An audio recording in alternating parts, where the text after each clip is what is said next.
إذا نحن توا في لو جران سالون. لو جران سالون هو أهم قاعة، أهم صالون في القصر كله، وأكبر صالون، الصالون الكبير اللي فيه برشا تحف وأكبر عدد ممكن من التحف والقطع الأثرية الثمينة. مثلا نبدأ من هنا، من الخزف الفاخر هذا، معناها كما تشوفوا مجموعة من الهدايا.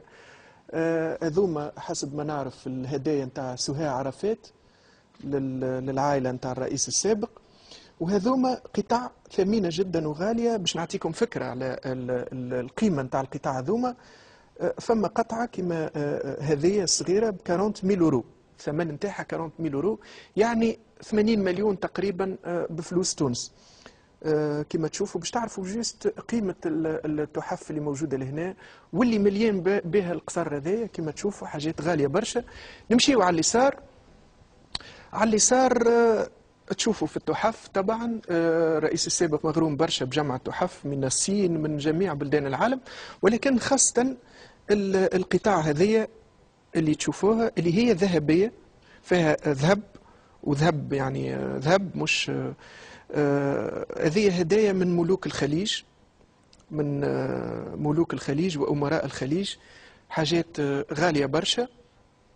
وكما تشوفوا مظاهر الفخامة والأبهة الموجودة في القطاع الأثري. القطاع الأثرية الكاميرا وحدها تحكي لكم. فما قطاع فريمون أثرية من قصور البيات، من قصر البارون ديرلونجي، كما الساعة هذه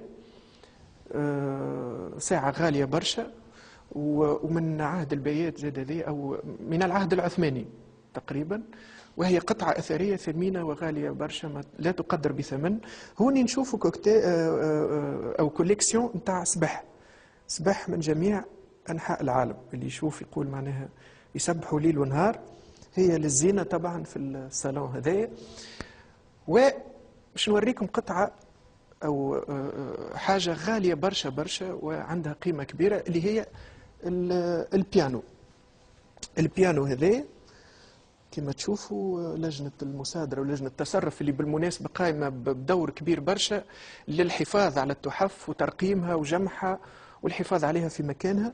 البيانو هذا يعني بيانو نادر من القطع النادرة. تقريبا القيمة نتاعو حسب الخبراء اللي جاوا لهنا وقدروا الثمن التقريبي للتحف، القيمة نتاعو 200,000 يورو. يعني هذا تقدير الخبير، يعني نجم يكون أغلى من 200,000 يورو، يعني حوالي 400 مليون ثمن البيانو هذايا اللي موجود في بيت الصالة. شوفوا بقية التحف